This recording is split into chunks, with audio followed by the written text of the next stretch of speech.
찬미 예수님, 한 주일 동안 잘 지내셨나요? 벌써 제가 여기 온 지도 한 열흘 가까이 시간이 지나가고 있습니다. 잠시만 빠른 것 같고, 어느샌가 익숙해지기 시작했어요. 아직 못 돌아다녀 본 데가 많지만, 조금씩 조금씩 좀 더 익숙해질 수 있을 것 같습니다. 오늘은 사순 제1주일이고, 오늘은 예수님께서는 성령의 인도로 광야에 나가시어 악마에게 유혹을 받으셨다라는 말씀을 중심으로 살펴보도록 하겠습니다. 오늘의 제1독서 내용 기억나십니까? 아담과 하와가 해서는 안 될 일을 한 거지 했죠? 뭐를 했죠? 하느님께서 절대 먹어서는 안 된다고 하셨던 선과 악을 알게 하는 나무를 누구의 꼬드김에 빠져서 뱀의 모습으로 나타난 사탄의 꼬드김에 빠져서 따먹게 되었습니다. 하지만 하느님께서는 그럼에도 불구하고 기회를 주셨어요. 아담아 어디 있느냐 부르시면서 다 알고 있어. 지금이라도 얘기하면 내가 용서해 줄게. 라고 기회를 주셨던 거예요. 근데 우리 아담 어떻게 했나요? 하나님 잘못했어요. 했나요? 안 그랬어요. 어떻게 했죠? 저 여자가 먹으라 그랬어요. 근데 저 여자는 당신한테 만들어줬잖아요. 한 번에 둘을 보냈어요.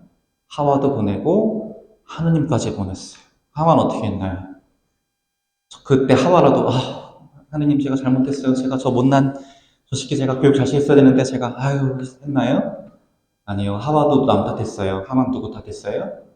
얌 탓했어요. 제가 하도 저를 진짜 막 꼬드겨가지고 어쩔 수가 없었어요 라고 뱀을 탓했습니다. 아무튼 기회를 주셨음에도 그 기회를 살리지 못했고 아담과 하와는 저 그림에 나온 것처럼 에덴 동산 즉 낙원으로부터 추방당하는 아주 슬픈 결말을 맞게 됩니다. 그런데 저는 이 창세기 부분을 묵상할 때마다 마음속에서 한 가지 생각이 스멀스멀 올라옵니다.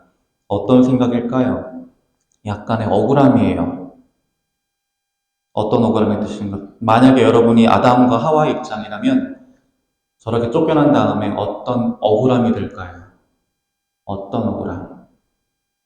한 가지는 들 것 같은데 억울함이.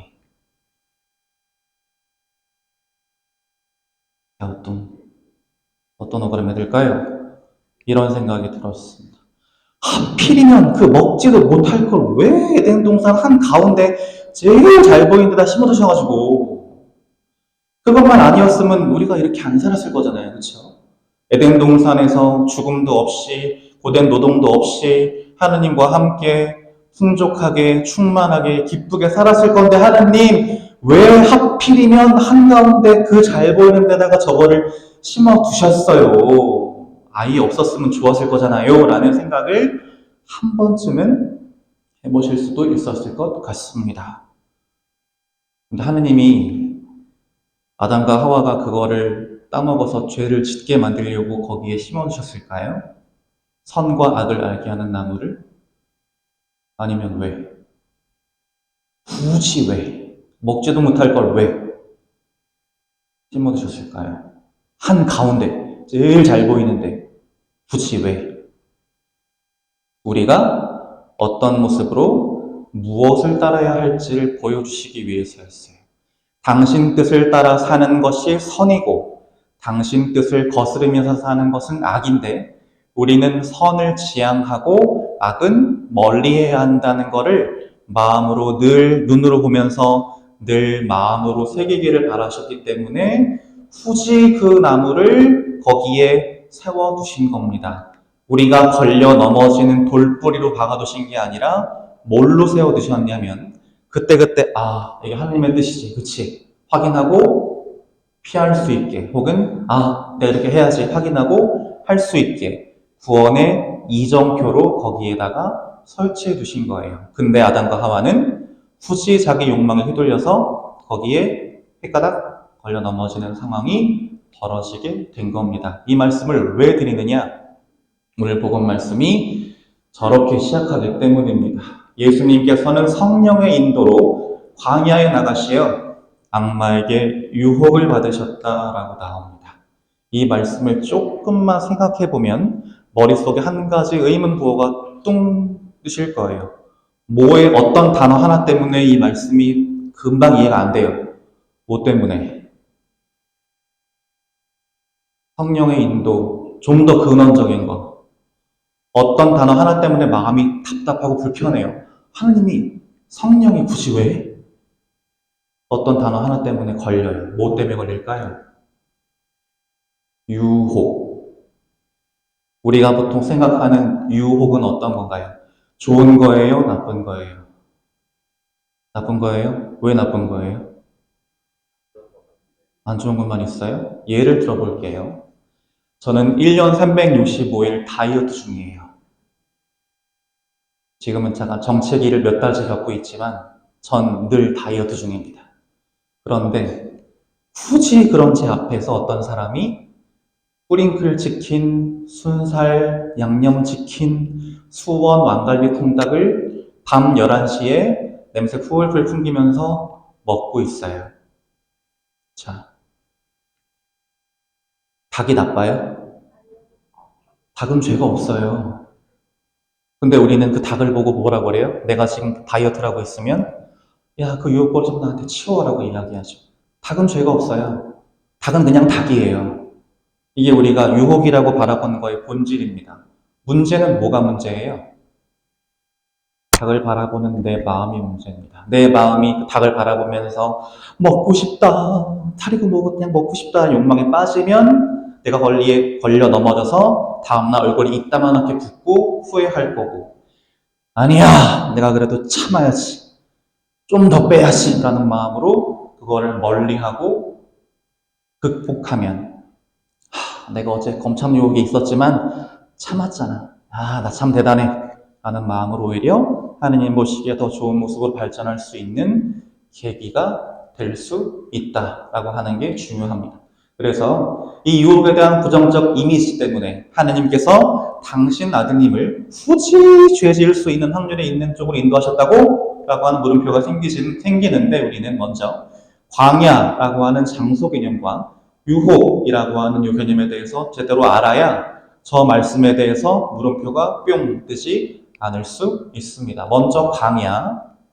광야는 풀 한 폭이 나지 않고 물조차 찾을 수 없는 아주 메마르고 척박한 땅을 뜻하는데, 이스라엘 역사 안에서는 그와 동시에 뭘 상징하냐면 하느님께서 당신 백성 이스라엘을 구원으로 이끌어 가시는 과정을 상징합니다. 왜 그럴까요?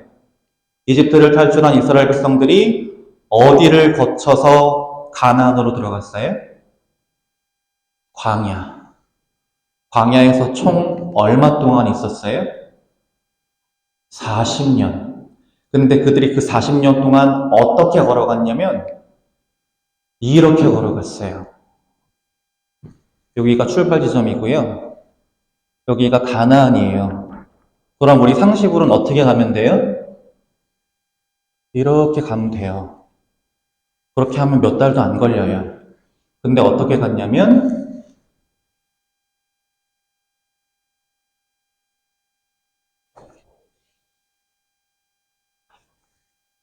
이렇게 갔어요. 그게 40년 걸렸어요. 왜 굳이 하느님께서는? 근데 이 과정 안이 그냥 시간만 지나간 게 아니라 중요한 사건들이 있었죠. 모세는 시나이산에서 뭘 받아왔어요? 십계명판을 받아왔죠. 그리고 이스라엘 백성들은 광야에서 하느님의 엄청난 사랑을 체험했어요. 뭘 먹으면서? 만나와 메추라기를 먹으면서.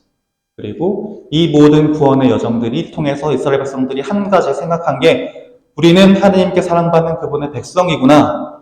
하느님은 우리를 너무나 사랑하시고 우리가 당신을 거스르는 죄를 짓더라도 용서하시며 우리를 구원으로 이끄시는구나 라고 하는 굉장히 중요한 깨달음을 이 여정 안에서 일어났던 수많은 사건들, 기적들, 체험들을 통해서 알게 하신 겁니다. 그렇기 때문에 광야라고 하는 장소는 단순히 메마르고 척박한 땅이 아니라 우리를 구원으로 이끄시는 하느님의 과정을 뜻하는 거죠. 그러면 하느님께서 예수님을 그 광야로 보내셨다라고 하는 건 뭘 뜻할까요? 하느님께서 당신 아들 예수님을 구원의 여정을 시작하기 위한 준비를 시키셨다는 뜻으로 알아들을 수 있습니다. 그리고 두 번째는 제가 아까 살짝 말씀드렸던 것처럼 두 가지 의미를 다 담고 있어요. 저 유혹이라고 하는 그리스어는 시련이라고 하는 말과 시험이라고 하는 의미를 다 담고 있어요. 그리고 저 이중적 의미 때문에 굉장히 특이한 특징을 갖게 됩니다. 우리가 아까 말씀드렸던 것처럼 그 치킨의 유혹을 밟고 올라가서 극복하면 나한테 하느님께 가까워지는, 구원에 가까워지는 디딤돌이 되고, 에라 모르겠다 일단 먹자, 내일 생각해야지 뭐란 마음으로 먹어버리면 오히려 하느님의 뜻을 거스르는 죄를 지게 만드는 걸림돌이 되는 두 가지 특성을 다 가지고 있습니다. 중요한 건 누구 하기에 달렸다는 걸까요? 나 하기에 달렸다는 겁니다. 그래서 하느님께서 굳이 예수님을 그 유혹의 과정으로 인도하신 이유가 뭘까요? 앞으로 예수님께서 총 3년 동안 거치셔야 할 그 어마어마한 십자가의 길에서 훨씬 더 큰 유혹들, 훨씬 더 큰 고통들 있을 거예요. 그런 것들을 극복할 힘이 생기려면 먼저 내 안에 굳건한 믿음이, 그리고 굳건한 하나님을 향한 신뢰가 자리 잡고 있어야 하는데, 그걸 만들기 위한 시간이 바로 예수님께서 광야에서 보낸 40일의 시간이었던 겁니다. 그 시간 동안 사탄이 총 예수님을 3번 찾아와서 유혹해요. 근데 사탄이 한 3가지의 유혹은 예수님께만 해당하는 게 아니라 오늘을 살아가는 우리 자신에게도 똑같이 주어집니다. 보여드릴게요. 첫 번째, 당신이 하느님의 아들이라면 이 돌들에게 빵이 되라고 해보시오 라고 유혹합니다. 이 유혹이 무슨 의미일까요? 돌을 빵으로 만들어 보래요. 굳이. 근데 저 유혹을 하는 타이밍이 언제예요? 예수님이 40일 동안 아무것도 안 드신 상태예요. 우리가 가장 약할 때 먹고 사는 일로 예수님을 유혹하는 겁니다. 근데 그 유혹은 오늘날 우리한테도 똑같이 주어져요. 야, 너도 먹고 살아야지 임마. 적당히 해. 네가 굳이 여기서 하느님 뜻을 실행 안 해도 하느님은 자비로운 분이라며 이해하시지 않을까? 야, 다 그러는 거야. 라는 마음으로 우리를 멈춰 세웁니다. 언제? 우리가, 그래도 사순식이니까 내가 이 사순시계 동안 한 번은 내가 자살을 베풀어 봐야지. 라는 마음으로 용기를 내서 지갑을 열었을 때 내 마음에 굳이, 오늘 저기 가스비 낼 거 있었는데, 오늘 뭐 살 거 있었는데. 하는 식으로 우리를 주저앉히는 유혹이에요. 빵. 먹고 사는 문제. 그런데 예수님께서는 거기에 뭐로 대항하시냐면, 사람은 빵만으로 사는 것이 아니라 하느님의 입에서 나오는 모든 말씀으로 산다라고 하는 말씀으로 그 유혹을 물리치십니다. 당장 먹고 사는 문제에 매달리고 연연하고 하지 마. 결국 우리를 살리시는 분은 하느님이시고 하느님은 어떻게든 우리를 살게 하실 거야. 그러니까 굳이 그 작은 거 하나 때문에 하느님 뜻 거스르는 죄를 짓지 마라고 우리에게 말씀하고 계시는 겁니다. 두 번째 유혹, 예수님을 높은 성전 꼭대기로 데리고 가서 속삭입니다. 네가 하느님의 아들이라며? 여기서 한번 뛰어내려 볼래? 근데 악마의 유혹은 한층 더 교활해졌어요. 이번에는 뭘 들먹거리냐면 성경 구절을 들먹거려요. 시편 91편에 주님께 아뢰어라. 나의 피신처 나의 산성이신 나의 하느님, 나 그분을 신뢰하네. 그분께서 당신 천사들에게 명령하시어 너의 모든 길에서 너를 지키게 하시리라. 행여 내 발이 돌에 차일세라. 그들이 손으로 너를 받쳐주리라 라고 하는 구절을 들먹거리면서 하느님이 너를 사랑하신다며.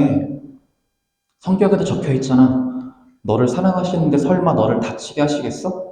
너를 아프게 하시겠어? 한번 하느님 사랑 좀 시험해보자 우리 라고 유혹합니다. 근데 그 유혹은 오늘날 우리에게 수도 없이 주어지고 있어요. 우리 마음속에 어떤 생각이 꿈틀거릴 때 우리가 신앙생활을 하면서 무의식적으로 그건 당연하지 라고 여기는 것들 몇 가지 있죠. 나 열심히 신앙생활 하는데 하느님 나한테 그래도 안 좋은 일은 안 생기게 해주셔야지. 나 이렇게 열심히 미사하고 기도하는데 신앙생활 1도 안 하는 쟤보다는 그래도 내가 조금 더 행복해야지 라는 생각들을 당연하지로 받아들일 때, 그리고 그렇게 해야만 하느님이 나를 사랑하시는 거야 라는 마음으로 자꾸만 하느님 저 사랑하신다면 이거 해주세요 저거 해주세요 라고 시험하려고 들 때 저 유혹에 걸려 넘어집니다.